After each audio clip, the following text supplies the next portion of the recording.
Nā, ki te rohe pōti o Tauranga Moana I Naia nei, I mauake I a mātou te tokotoru o te toko whā o ngā kaitono Māori, e tono ana I te tūru auraki o Tauatakiwā, me o rātou wawata.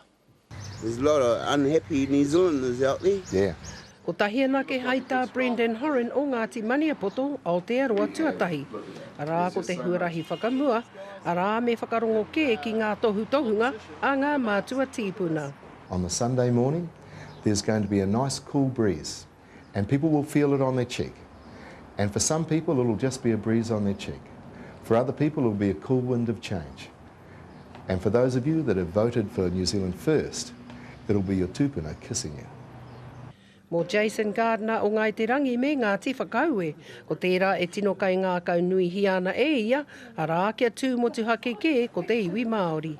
We're in a bad way right now, and if this future was so bright, there wouldn't be so many people angry, and they're angry, they're everywhere.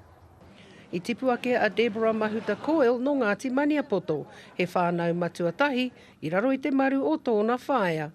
I think those that have found themselves struggling for the first time, there's a lot of shame in that, and it's not their fault. You know, prices have risen faster than wages. People are being made redundant because of unemployment.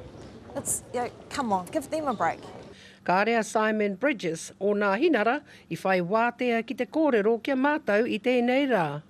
A te rā pōti I te rā horoi e tū mai nei, ka kite ai ko e hea te o ngā kaitono o Tauranga nei, e wiki tōria. Ko wai ka hua, ko wai ka tohu. Hene Rangi Goodman, mō te karere.